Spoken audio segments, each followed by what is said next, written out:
Hallo zusammen, willkommen bei So halt.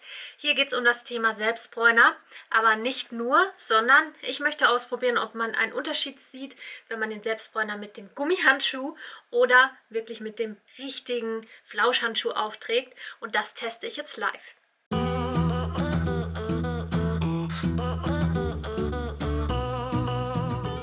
Wer mich schon länger kennt, der weiß, dass ich gerne Selbstbräuner verwende, vor allen Dingen in den dunklen Monaten, wenn die Sommerbräune nachlässt, was jetzt definitiv der Fall ist. Ich glaube, ich bin wirklich jetzt an der weißesten Stelle meiner Körperhaut jetzt wieder angekommen und das gefällt mir einfach nicht gut. Ich finde, gebräunte Haut sieht automatisch gesünder aus. Außerdem sieht man Äderchen nicht so schnell durch oder Rötungen auch nicht so schnell auf der Haut.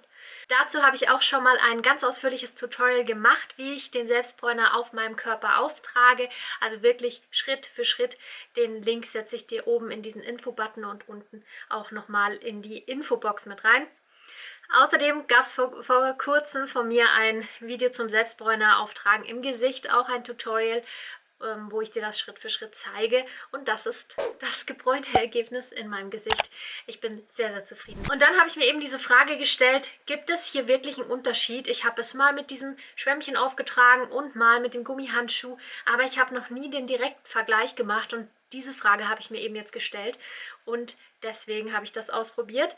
Ich habe das erstmal nur an den Beinen gemacht, weil ich mir dachte, wenn es tatsächlich Unterschiede gibt, die man dann sieht, dann möchte ich nicht die ganze Körperhälfte irgendwie mit dem Gummihandschuh gemacht haben, falls das wirklich zu Flecken führt oder falls es auch in der Bräunungsintensität am Ende einen Unterschied gibt. Deswegen nur die Beine im Direktvergleich. Jetzt zeige ich dir meine Beine erstmal vorher, komplett vor der Bräunung. Und dann trage ich das Produkt auf. Dafür verwende ich das Saint-Tropez und zwar in der Klassik-Variante. Das ist ein Selbstbräunungsmousse, das man sehr, sehr schön auftragen kann und das auch gar nicht so arg intensiv riecht. Es ist ein gebräuntes Mousse, das heißt, man kann sehen, wo man schon aufgetragen hat. Und wenn es dann komplett eingearbeitet ist und getrocknet ist, dann kann man sich auch schon wieder anziehen und man bekommt keine Flecken auf der Kleidung. Ich ziehe danach trotzdem am liebsten dunkle Kleidung an, einfach um sicher zu gehen. Also ich würde jetzt nicht meine liebste weiße Bluse anziehen, nur weil es da so drauf steht. Und nach 4 bis 8 Stunden ist es dann eben entwickelt und kann abgewaschen werden. Und dann wäscht man diese farbige Schicht runter. Das ist quasi von dem getönten Mousse, dass man sieht, wo man schon war, und das ist, was man runterwäscht. Entwickeln tut sich die Bräune ja in der Haut und das, was man abwäscht, ist eben nur die Tönung von dem Mousse selber. Für den Test habe ich auf der rechten Seite mit dem Gummihandschuh aufgetragen und auf der linken Beinseite habe ich mit diesem Schwämmchenhandschuh aufgetragen. Gleich mal vorweg kann ich dazu sagen, von dem Auftrageerlebnis, das Schwämmchen saugt selber schon ganz gut. Das heißt, man hat auch gar nicht so viel Produkt auf ein und derselben Körperstelle. Es lässt sich super, super schön smooth verarbeiten, aber ich habe das Gefühl, man braucht einen Tucken mehr Produkt als bei dem Gummihandschuh. Der Gummihandschuh hat die Eigenschaft, dass er natürlich gar nicht saugt und demnach hat man alles Produkt, was man da wirklich drauf bringt, hat man dann auf einen Schlag in einem Batzen auf der Haut. Und das war auch der Grund, warum ich mir dachte, man muss doch Unterschiede sehen. Es ließ sich aber mit dem Gummihandschuh, auch so wie ich es natürlich schon kenne, sehr gut verarbeiten und auch gut verteilen. Dann zeige ich euch jetzt, wie es direkt nach dem Auftragen aussieht.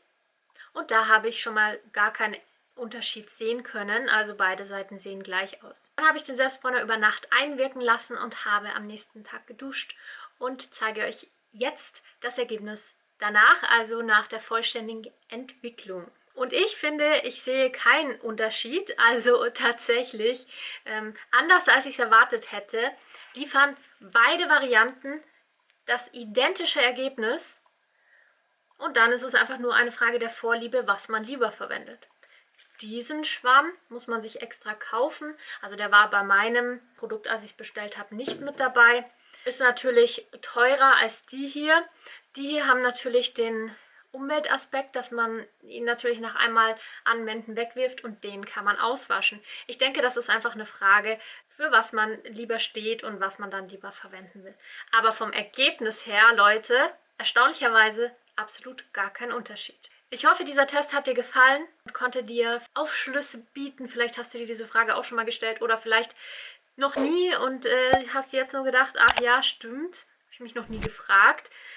Denn mir ging es auch so, ich habe mir diese Frage auch noch nie gestellt, bis eben zu diesem Zeitpunkt. Und das Ergebnis ist erstaunlich, aber es ist doch auch sehr, sehr cool, dass beide dasselbe Endergebnis liefern. Gib mir einen Daumen nach oben, abonniere mich und ich freue mich definitiv über jeden Einzelnen und wenn du nächstes Mal wieder dabei bist. Bis dahin.